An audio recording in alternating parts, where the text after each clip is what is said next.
I also noticed that as the conference gets towards the end, the number of people sitting closer decreases and everybody creeps a little closer to the back of the room so they can roll out. But I appreciate everybody's time. As mentioned, please, be brutally honest when you're filling out the evaluation, especially if it has a negative comments to do with Bobby. I always love reading those as it goes through. So our most, not least speaker is at the end, Jenny Wu. I've worked with Jenny for a long time, and we have great neuroradiologists, and as a tumor person, we have the benefit of having neuroradiologists actually in tumor clinic with us. So I interact with them on a regular basis. Jenny does a lot of work with the spine spine tumor group, so has a particular interest in that, but has an interest in resident education, and she's going to go through brain and spine cases with us, and she has a lot of cases, and we'll just go to the time, and when the time's done, we're done, and she's not offended by that at all, and she'll go enjoy the rest of the day with her family. So we're happy to have her with us, and we'll take some questions at the very end. Thanks. Jen? Thanks, Glenn. It's a pleasure and an honor to be here, so thank you for your attention. We're going to start off with the imaging of the brain. And, when I was asked to present about brain and spine imaging, I was like, how am I supposed to condense this into, 80 minutes of talk time? So what I did was I tried to think of, what would be the most relevant for clinicians to know about imaging, and I tried to focus on the more newer or advanced imaging techniques, things that have to do with new treatments, so that it was more going to be an update. It's certainly not going to be a comprehensive review of every imaging pathology, because that would take a long time. Okay. So I have no financial disclosures, and then this is just what I was speaking to. I'm going to try to provide sample imaging cases that showcase newer advanced imaging techniques. Let's start out with neurodegenerative diseases. So this is a 58-year-old female with progressive memory changes. She had a MoCA score of 1 out of 30. She was diagnosed with young onset dementia syndrome, and you can see on her imaging, this is a volumetric, sorry, there we go. Trying to get the cursor working here. There we go, okay. So this is a volumetric image, T1 image of the brain. And what we do is we have a special dementia protocol that we use at our institution, and I'm sure it's available throughout most institutions, where we can segment the different brain structures, so the gray matter and the white matter in the basal ganglia, the hippocampi, mesiotemporal structures, and that way we can get a quantitative analysis of the brain morphometry and the percentiles of their volumes related to normal control. Here we can see this patient has quite a bit of volume loss already, and the volume loss is worse on the left side than the right. So these are the statistics that are generated from the analysis, and you can see the left temporal lobe is all down. So the things that are highlighted in red are really much lower than expected for the patient's age, and that's their normative percentiles. Overall, the whole brain is at a 1% normative percentile.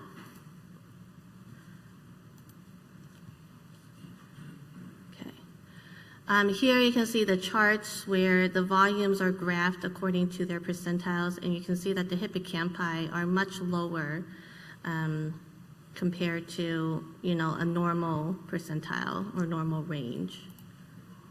So the patient had a PET, and on PET imaging, what are typical characteristics for Alzheimer's disease would be hypometabolism involving the posterior temporal lobes, and then also the inferior parietal lobes, the posterior cingulate, and the precuneus, And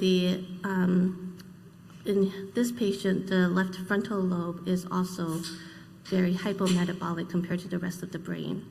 And these are typical locations that you would see hypometabolism in an Alzheimer's type of picture. Usually they are going to be asymmetric like we see in this patient. I'm still having trouble with okay. And then here's a surface map rendering where you can see the asymmetry on the left. It's a bit decreased compared to the right in those areas that I was talking about. Another imaging technique that we can use is PET brain plaque imaging. So this is using F18 for Bedapir. And on the left is an example of a negative case. On the right is an example of a positive case, where you can see that there is greater uptake throughout the brain of the amyloid ligand. So that brings us to our first question. ARIA-E is characterized by the presence of A, abnormal restricted diffusion, B, sulcal effusions, C, parenchymal enhancement, D, parenchymal microhemorrhages. Okay, so I will give people some time. Looks like people are hovering between B and D. Okay. So actually, ARIA-E is characterized by the presence of sulcal effusions. Let me see if I can go forward. There we go. Okay. And I'm going to go into this on the next slide. There we go. Okay. This is the explanation. I have another slide coming up that's going to hopefully, okay. So ARIA stands for amyloid-related imaging abnormalities, and it represents a variety of imaging features identified in patients with Alzheimer's disease that are being treated with the newer amyloid-lowering therapies, such as the monoclonal antibodies, and the examples would be bapineuzumab, solanezumab, and aducanumab. So ARIA-E, the E stands for edema, and it's characterized by parenchymal edema. So you get high T2 and flare signals involving the subcortical white matter and or cortex. There's no restricted diffusion involved. There's generally no parenchymal enhancement. You may have subtle overlying leptomeningeal or cortical enhancement, but no parenchymal enhancement. In the E, you can see sulcal effusion. So you can see high flare signal effusions in the sulci, usually overlying an area of parenchymal edema. And although it can occur bilaterally, it's most frequently unilateral. Now the other type would be ARIA-H, in which H stands for hemorrhage. It's usually seen in combination with ARIA-E, and it's characterized by the presence of parenchymal microhemorrhages, which are most common, or sulcal and leptomeningeal hemosiderin deposits. So for the radiologists, if you know, it is very useful to know if a patient is actually on a amyloid-lowering therapy like a monoclonal antibody, because that's something that if we see on imaging, we can put a differential diagnosis to and point out that this could be an ARIA-E or ARIA-H type of manifestation on imaging. Okay, here's an example of a patient. So on the left is a flare sequence of the patient pre-therapy. 1 year later on aducanumab, they have an example of sulcal flare hyperintensity in the right frontal sulcus. And again, I'm having a hard time with my mouse here. Sometimes if you use the roller, Where's the roller? Oh. Yeah, it's... So actually this is a combination of both ARIA-E and ARIA-H because, yeah, the roller's not working either.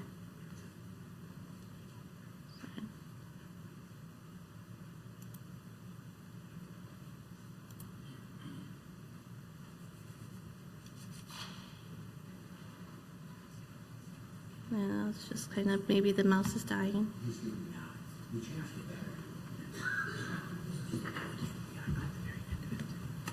Thanks.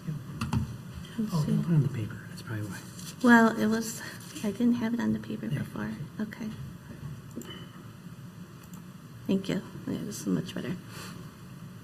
All right. So in here, this is the susceptibility image before and 1 year later as well. So these are done, the right images were taken at the same time. So you can see that there are microhemorrhages and sulcal susceptibility associated with blood products.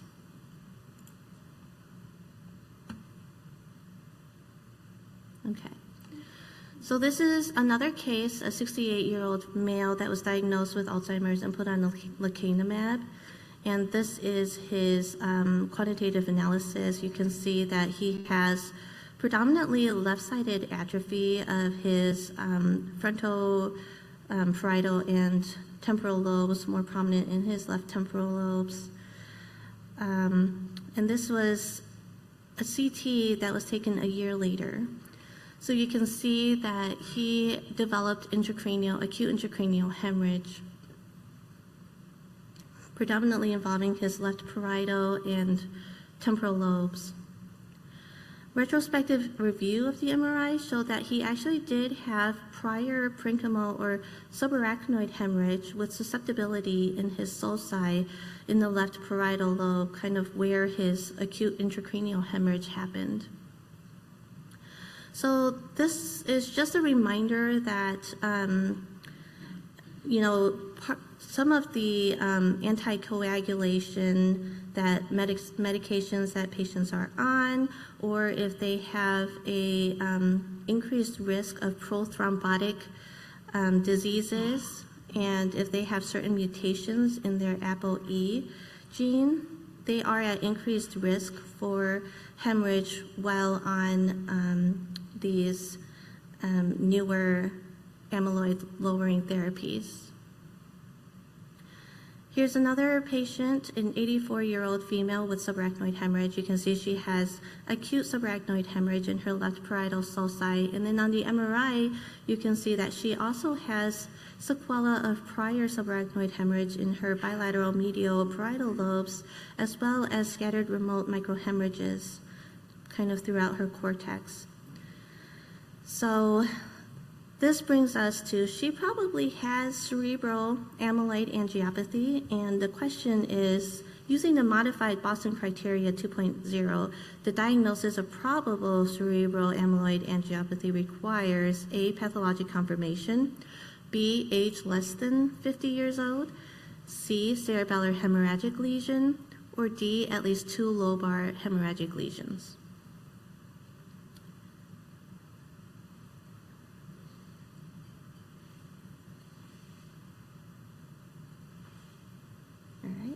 And I think this was an easy question for everybody, so that's correct.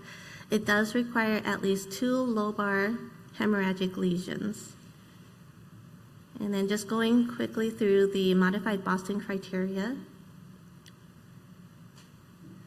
So for probable criteria for CAA, we need at least 2 lobar hemorrhagic lesions, can be a parenchymal hemorrhage, microhemorrhage, corticosuperficial siderosis, convexity, subarachnoid hemorrhage, or 1 lobar hemorrhagic lesion plus 1 white matter feature. And it has to be in the absence of any deep hemorrhagic lesions and other cause of hemorrhagic lesions. And one of the questions was cerebellar. So a hemorrhagic lesion in the cerebellum is not counted as either lobar or deep hemorrhagic lesion. So this is a 85-year-old female presenting with subacute altered mental status, confusion, falls, and hallucinations for 2 weeks. And on imaging, she has quite a bit of edema with T2 and flare signal involving her predominantly bilateral frontal lobes. And there's not much enhancement on post-contrast imaging.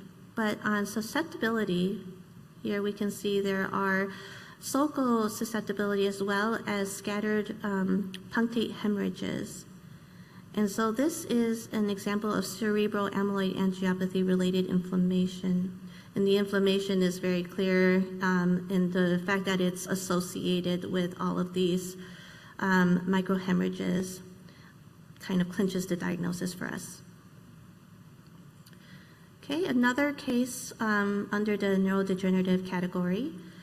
This patient has a history of postural instability and falls, and you can see there is striking atrophy of the midbrain, and we have what is called the classic hummingbird appearance. So atrophy of the midbrain much disproportionately greater than atrophy of the pons, and you can see on the volumetric analysis that there is widening of the interpeduncular cistern as well as concavity of the bilateral dorsal cerebral peduncles. So this is a classic imaging appearance of progressive supranuclear palsy. And as a comparison, so this is our patient with PSP. On the right, you can see this is a normal comparison where there is no disproportionate significant midbrain atrophy compared to the pons. These are different patients with multiple systems atrophy, and in all of these patients you can see that there is diffuse cerebellar atrophy as well as atrophy involving the bilateral middle cerebellar peduncles, and then on some of these patients you can make out the hot cross bun sign on imaging, which is degeneration of the transverse pontocerebellar fibers and the median pontine raphe. So MSA, 3 clinical subtypes. The one that I showed you was the cerebellar subtype. All right, this is a patient with rapidly progressive dementia, and a lot of times the findings can be very subtle on imaging, and so a lot of times I'll get a neurologist calling me and being like, hey, this person had like rapidly progressive dementia, do you see anything? And I look back and I'm like, oh yeah, there is some restricted diffusion along the cortex, it's subtle, and also restricted diffusion involving the bilateral caudate nuclei, kind of more pronounced on the left. And there are corresponding FLAIR signal changes in the same area. So this is a patient with Creutzfeldt-Jakob disease, and having the history of that rapid progression is really useful for us as the neuroradiologists.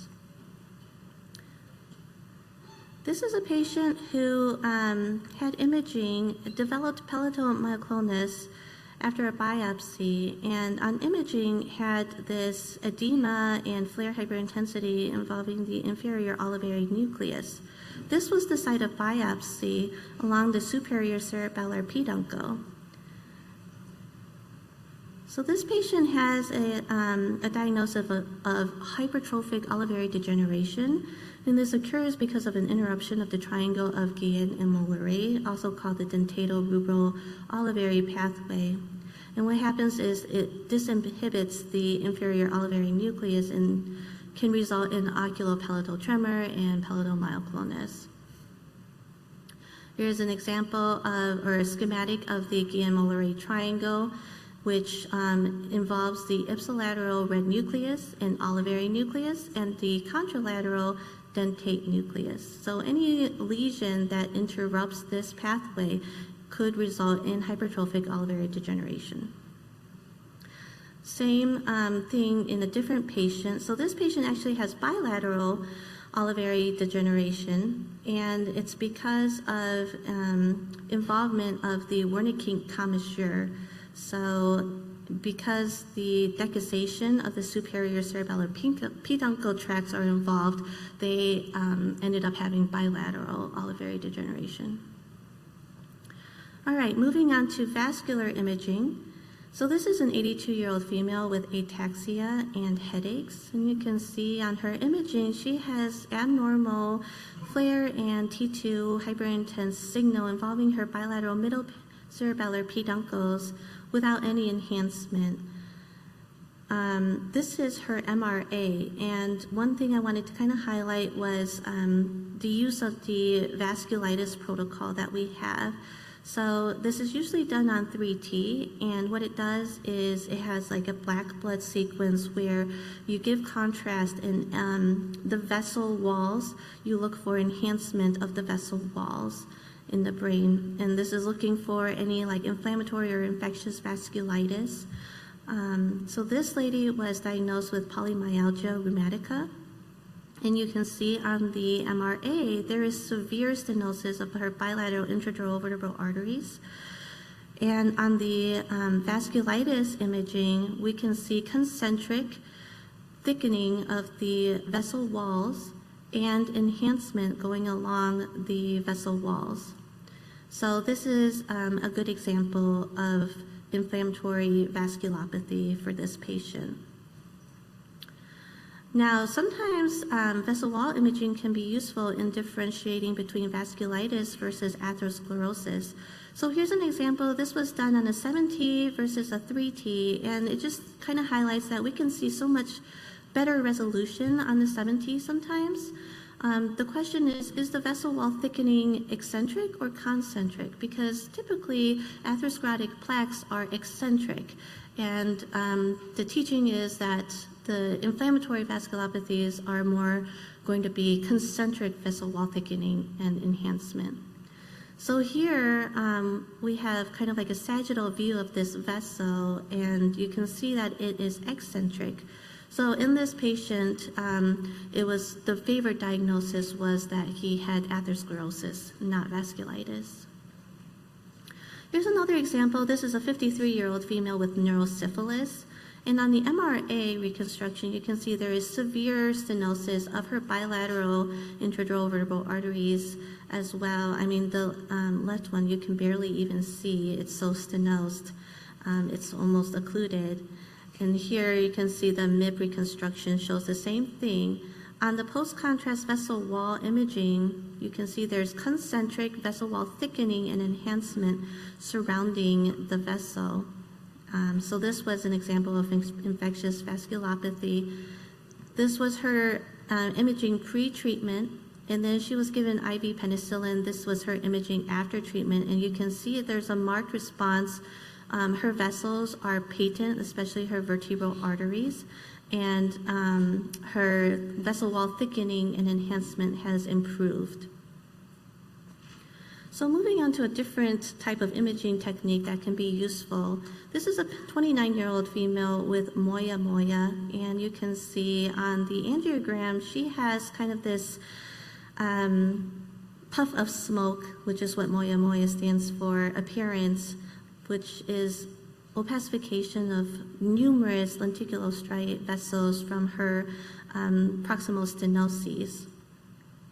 She was being considered as a candidate for STA-MCA bypass, and so we got a Diamox perfusion scan for her. This can be either a nuclear medicine scan or what we've been doing at our institution, we've been combining it with MRI imaging because we can get a lot better structural correlation with it. So this was her Diamox scan, and you can see on the pre-Diamox cerebral blood flow map, she has fairly symmetric perfusion, and on her post-Diamox cerebral blood flow map, you can see there's symmetric augmentation of cerebral blood flow everywhere in the brain, and that's kind of what we want to see for her to have good cerebrovascular reserve. So she was deemed a good candidate for the STA-MCA bypass graft. This is a different patient. She's a 45-year-old female with chronic left MCA occlusion. You can see on the MRA that her left MCA vessel branches are very attenuated. On the pre-Diamox, you can see there's this kind of photopenic defect with decreased cerebral blood flow in her left MCA distribution. On the post-Diamox cerebral blood flow map, we don't really see any augmentation of cerebral blood flow after Diamox administration. And that is confirmed on the subtraction map as well. So she was not deemed to be a good STA-MCA bypass candidate because she had poor cerebrovascular reserve. Okay, other cases of vascular imaging. This is a 31-year-old male with right-sided facial droop, right upper and lower extremity weakness, right-sided hemianopsia. So it was very highly suspected that he had a stroke, but on imaging here you can see there's nothing on the diffusion weighted imaging. It's completely normal, and also on the flares, completely normal. However, on the susceptibility sequence, you can see that there is dilated asymmetric prominence of susceptibility involving the left cerebral vasculature. And then when we compared it in retrospect to his CTA, same thing. So the findings were suggestive of a hemiplegic migraine. Another case, a 40-year-old male with headaches. You can see there's multiple areas of hyperattenuation in his brain, and the correlation on MRI shows he actually has numerous parenchymal hemorrhages throughout his brain, and these were compatible with cavernous malformations, and he was found to have familial multiple cavernous malformation syndrome. Okay, I wanted to move to dual energy CT because it's one of the relatively newer uses of intracranial imaging that we have. This is a 71-year-old female presenting with a headache and confusion after pain pump placement. So you can see there, I mean, the findings are striking. She has hyperattenuation pretty much involving her whole entire ventricular system. And so the question is this intraventricular hemorrhage or is it something else? And that's where dual energy CT can come in use. So these are the virtual non-contrast CT images generated. And you can see that the ventricular system is actually CSF attenuation. So there's actually no hemorrhage on the non-contrast CT images. Here are the iodine maps generated, and you can see that there is iodine attenuation within the ventricular system. So this patient actually had intrathecal contrast injected during her pain pump placement, and that's how the contrast ended up getting into her ventricular system. So this was a great example of how dual energy CT could help us kind of differentiate the two. This is just confirmed on MRI that there was no hemorrhage in the ventricular system. Here's another example of how dual energy CT can be useful. This patient had a stent coiling of an ACA aneurysm. And on the post-coiling CT of the brain, we can see that there's this hyperattenuation in the left frontal sulcus, and there's some edema associated with it. So this was initially thought to be subarachnoid hemorrhage. And the cerebral vascular, the IR angio people were consulted, and they were like, well, he just had this stent placed. Could it be contrast? And so we got a dual energy CT to see. And on the virtual non-con, there is no hemorrhage noted in that left superior frontal sulcus, and there is corresponding iodine on the iodine map. So this was an example of how DECT could help us diagnose that this was a case of contrast, toxicity, and extravasation, and not subarachnoid hemorrhage.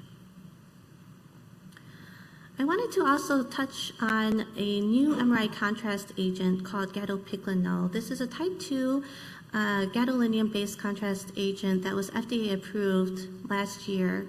And we have been starting to use it at our institution, and we've been noticing a lot of kind of good diagnostic effects of it.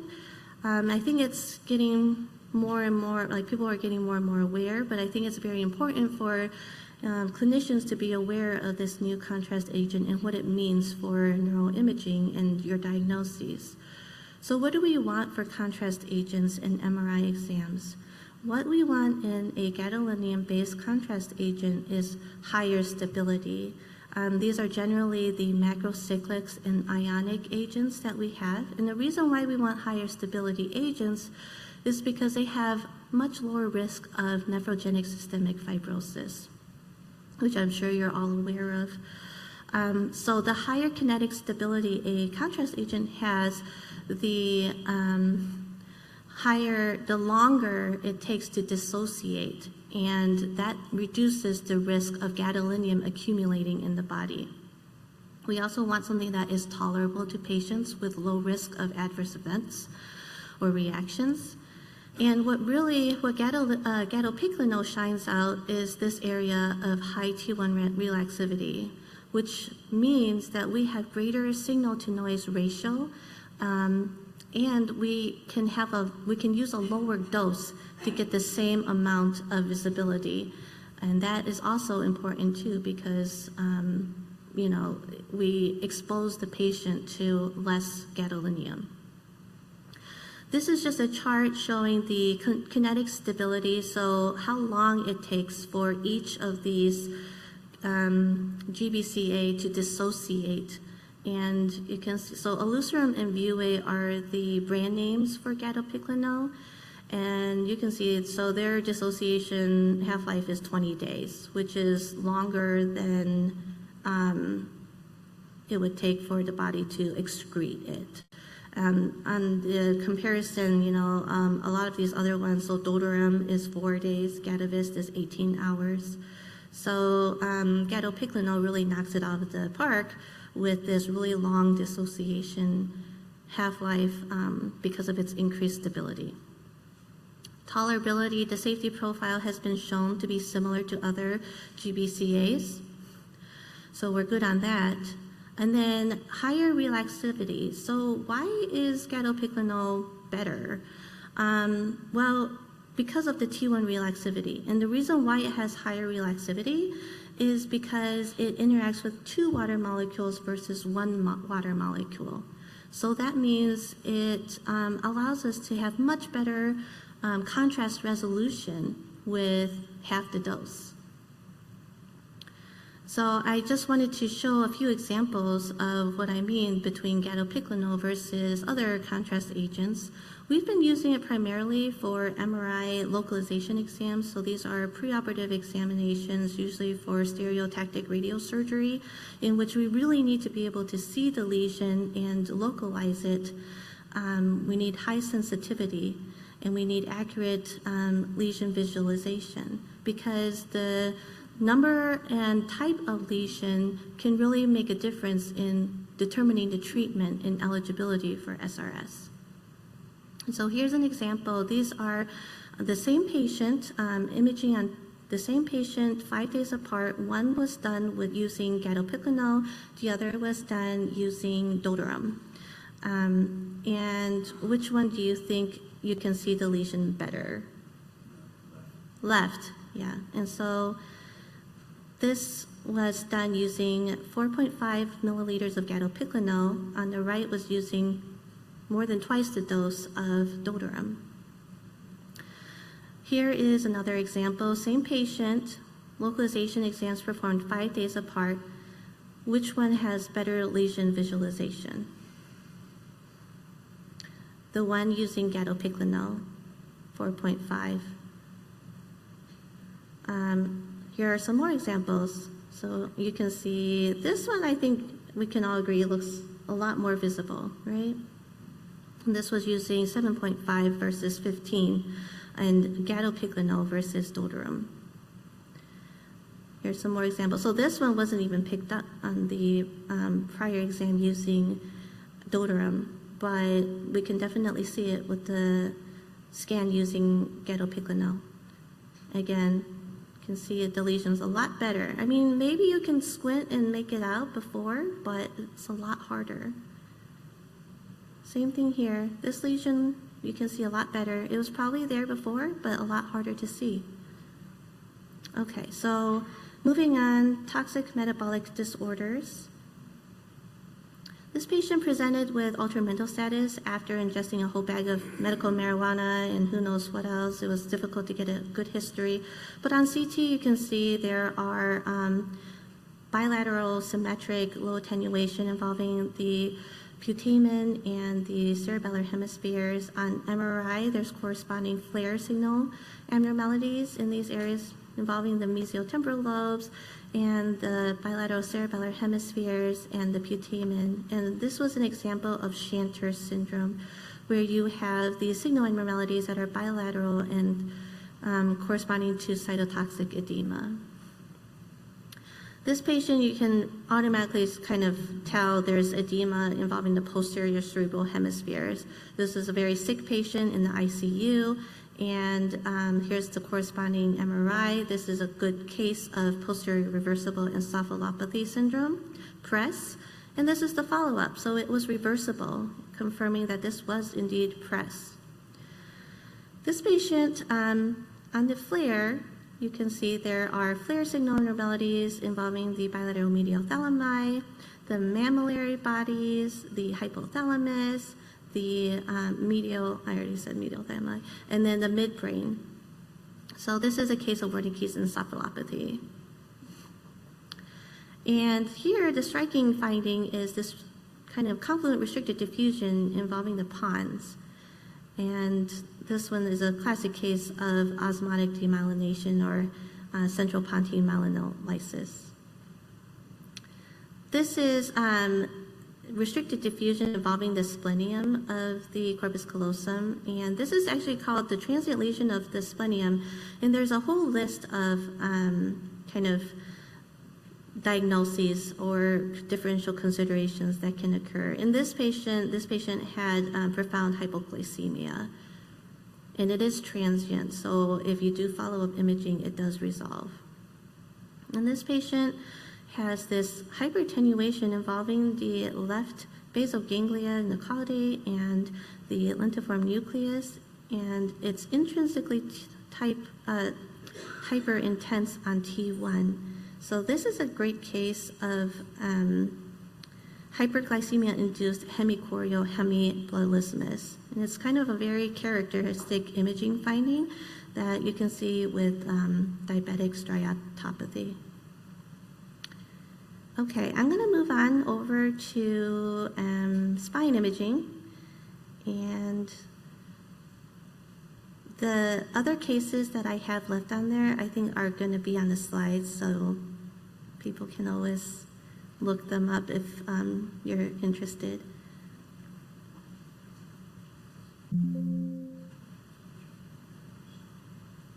And if I have time after the spine lecture, I may come back to the rest of the brain imaging.